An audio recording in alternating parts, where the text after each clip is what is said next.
Salut! Aujourd'hui, je vais vous expliquer comment faire une pose de plafond autoportant. Donc le principe autoportant, c'est qu'il y ait juste un lien à gauche et un lien à droite.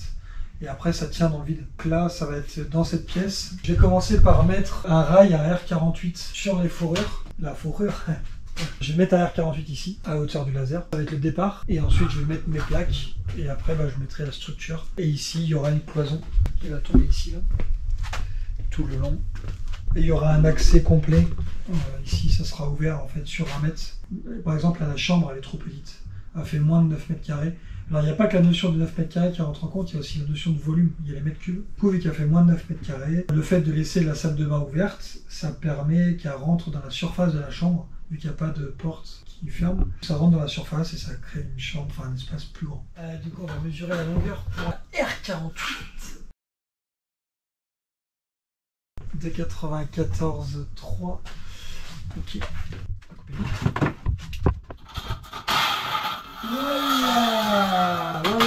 Voilà, calme-toi.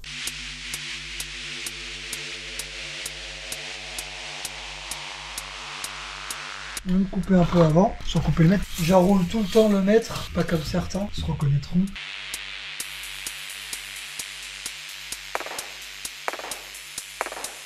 Donc je trace une fure.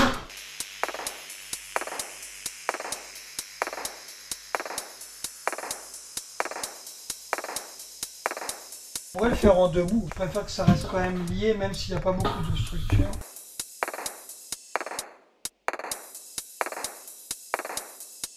Ah, c'est bien fragile.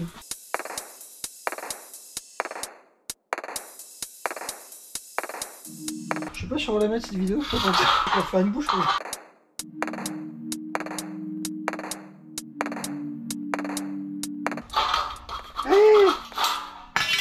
Ça aurait été plus vite à faire debout. Mais au moins je pourrais fixer le placo en bas. Comment prendre des vis sans se piquer?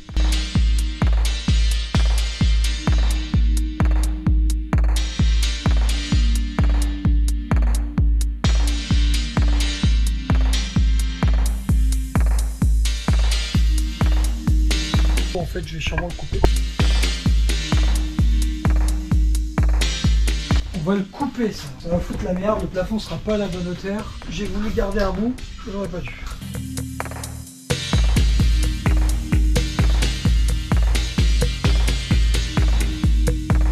Donc là, on a déjà mis ce rail pour le plafond autoportant. On a plaqué entre temps. Là, on va faire l'autre côté. J'ai aligné le laser par rapport à ce rail. Donc c'est toujours des rails des R48 et montant M48. 2,81,8. On va mettre 2,81,6. Donc on a les rails qui sont là. On les a rangés à côté.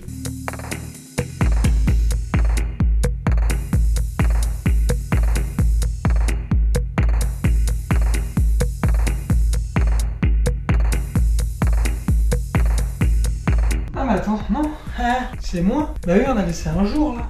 Eh oui. Bon bah non, du coup c'est moins.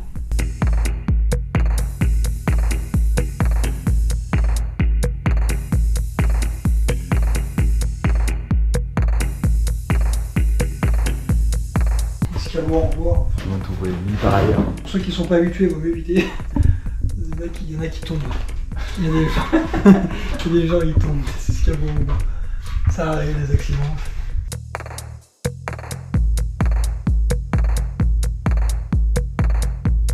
Lui, on a plus son. Il n'y en a plus qu'à enfiler les montants. Donc là, on va faire la répartition maintenant. On aura évidemment un ici qui reprendra dedans, ici et là. On a 60, on a là, on a ici, on a là-bas, 180, 240. De ce côté-là, on n'a pas besoin. Ce côté-là qu'on va mesurer, parce que là, j'étais parti de l'autre côté. Je sais pas pourquoi. Ouais, je suis un gaucher, voilà. Bah ça va, t'es gaucher aussi. Alors, tu critiques pas les gauchers.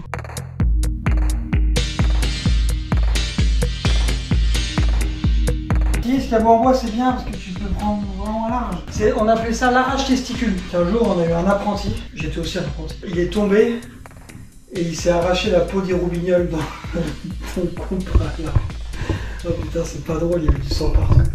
Mais il s'est vraiment chopé ici, là. Je sais pas comment il a fait, il s'est accroché. Je sais pas, paix à son âme.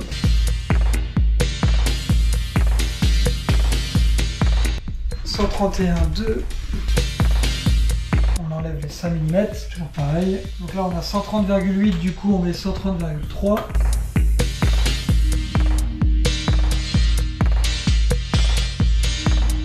Tac. Donc là on fait un faux plafond. Pour descendre un plafond, pour pas qu'on voit la VMC qui est là, vu que les tuyaux sont quand même importants. Ce que je fais moi, c'est que je prends mon laser, je pose le laser au sol, j'aligne les 4 coins du point laser à la VMC et ça me permet d'avoir l'alignement. Ça, ce tracé, je trace en fait la VMC après au sol, je fais un carré pour montrer la VMC, pour savoir où elle passe exactement. Et ensuite, avec ça, je peux refaire ma trappe de visite pour qu'elle tombe pile poil à ma VMC. Je vais vous montrer sur une autre partie que j'ai faite. C'est un autre logement que j'ai fait. Là, en ce moment, bah, on y mange et tout en attendant. Mais là, tout était replaqué, il y avait rien du tout. Et là, par exemple, là, c'est les toilettes. C'était bien fait chier, toutes les retouches propres partout. Et là, en fait, vous voyez que tout tombe en face, comme ça. La VMC en dessous elle est vraiment accessible, les bouches sont accessibles de chaque côté. On a même la voie de dérivation que je fixe sur le côté. Et au moins on a quelque chose de propre et d'accessible en cas de problème. Donc on a tous coupé, tous préparé. Donc on va à gauche. Non, à droite.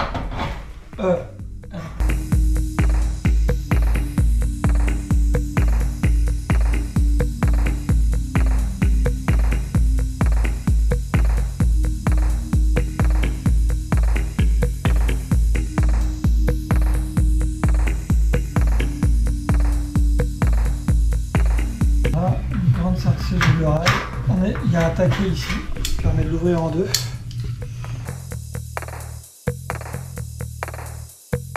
La tolérance sur un double montant comme ça, dans le DTU, on peut jusqu'à 2,50 m en double montant comme ça.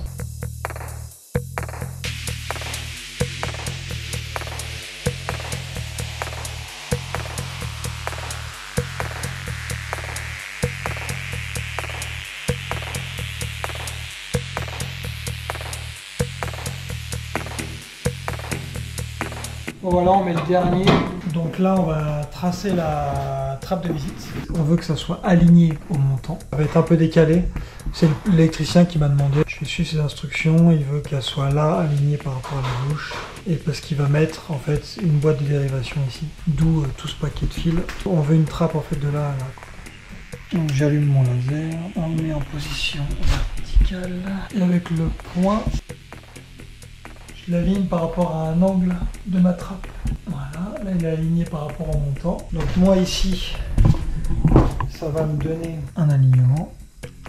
Je me fais quelques traits de repère. Je vais chercher le point ici, parce que le point qui est là, en fait, c'est mon angle. Je vais le tracer aussi ici. Ensuite, à partir de ça, maintenant que j'ai ma ligne et que j'ai mon angle, j'ai pas besoin d'avoir d'autres infos. Si ce n'est que c'est une trappe de 40-40.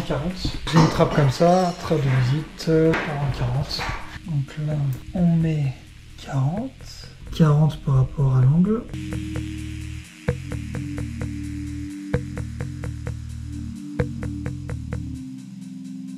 Là, on prend l'étirage. Des fois, je fais juste 4 points. Je me prends pas la tête là, c'est que je montre entièrement. Mais en général, je fais plus simple que ça.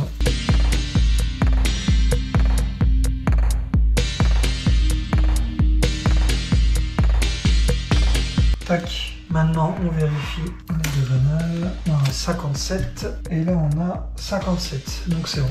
Ensuite, ce que je ferai, une fois que je l'ai plaqué, vous me verrez dans la suite de la vidéo, je vous expliquerai avec le laser. En fait, j'ai le pointeau du laser qui est là, le faisceau que j'ai tracé en bas, déjà, le faisceau rouge qui est là. Je m'en sers de point de repère. Lui, je l'aligne par rapport à mes points. Chaque côté, chaque point, et après je reporte le point au plafond. Vu que j'ai fait mes 4 coins, après je trace des lignes et du coup ça me donne l'emplacement exact de ma trappe et j'aurai plus qu'à couper et ça tombera pile poil. C'est comme ça que je fais aussi pour repérer mes spots quand je peux pas les percer aussitôt, quand il faut vraiment qu'on envoie. Je bloque les gaines et tous mes spots sont repérés au sol. Je mets le signe de la lampe, le rond avec la croix, et je sais que mon spot et la croix, en fait, l'axe de la croix, ça correspond au milieu de mon laser. Et je sais que mon spot, il va être pile poil ici, et que ma gaine attend là où j'ai mon laser, là où j'ai tracé au sol. Je suis toujours comme ça, ça me permet de pas penser aux gaines. Et après, j'arrive avec ma cycloche et je fais tous les trous en même temps, et ça tombe toujours pile poil. Si c'est moi qui le fais, j'ai pas de soucis de ce côté-là. Donc là, on va plaquer le plafond. J'ai mesuré, il y a deux bouts de 128,6 et 128,7. Je vais les faire à 128,4 pour avoir de la marge. 128,4, 128,5 pour pouvoir les mettre bien. Et ce qui est l'avantage, c'est que dans une plaque de 270, on va pouvoir en faire deux. C'est pour ça que j'ai mis 60 et 120. En plus, la bande a tout en face. Et après, il restera juste un petit bout de ce côté-là. J'ai tracé au sol les spots, l'implantation des spots.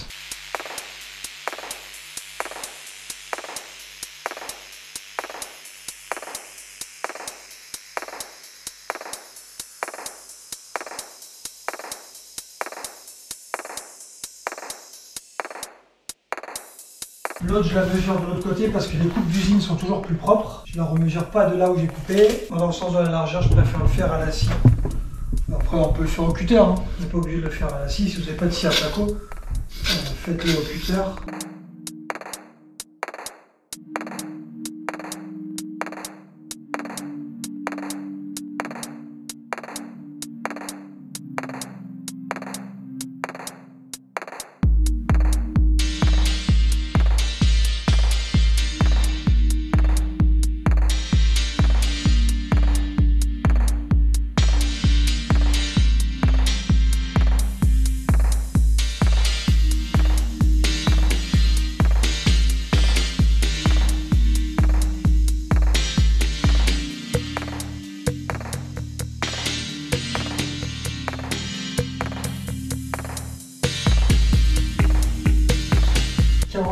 Ici, là en bas, 41,5 en haut.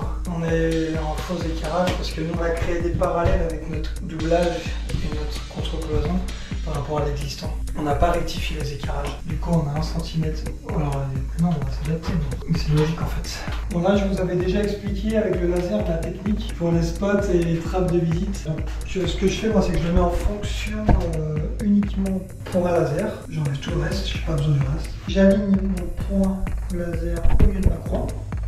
Après sur la technique, il y a sûrement deux techniques. Ce spot là, je l'ai mis là parce que ça correspond au centre de la douche. C'est un spot basse tension évidemment, spot LED que les électriciens vont fournir. Je ne sais même pas quel modèle ils ont. Je sais que c'est un truc 67 et tout ce qu'il y a.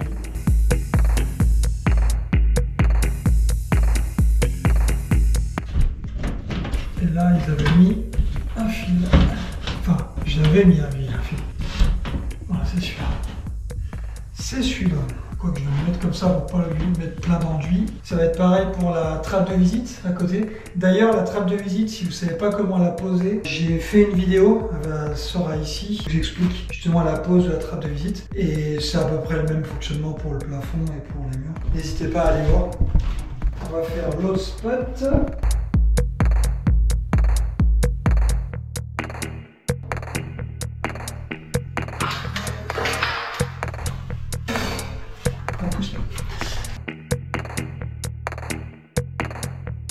Ensuite, on va faire la trappe. Donc la trappe, c'est un peu différent. Donc je mets le laser aux 4 angles pour reporter en fait au plafond, tout simplement.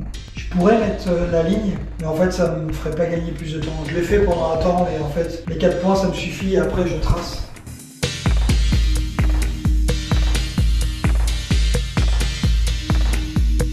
Maintenant, soit je le trace, il y a plusieurs options. Soit je le trace à la règle pour reporter mon carré. Autrement, je le mets au laser, tout simplement. Maintenant, on s'en fout. Oui, je vais mettre la ligne. Donc là, je le remets à un point. Mais non, je vais pas pouvoir. Parce que je verrai pas avec ma machine. Bon, je vais essayer. On va voir. Si vraiment je vois pas, parce que là, c'est un peu confiné et tout. Des fois, le laser, je le mets plus loin pour qu'il y ait un angle différent. Du coup, avec l'angle, je vois quand même le laser. Mais là, je peux pas le reculer non plus. Hop, là, vu que c'est un pivot, on ne change pas. Après, moi, je l'ai fait avec elle, mais on peut le faire à la scie à placo. Ou à la scie à guichet, donc ça va très bien aussi.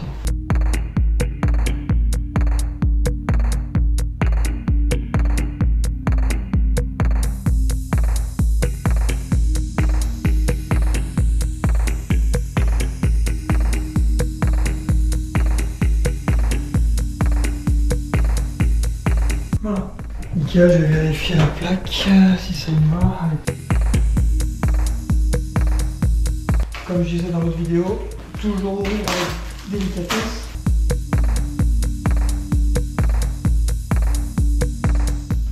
Voilà.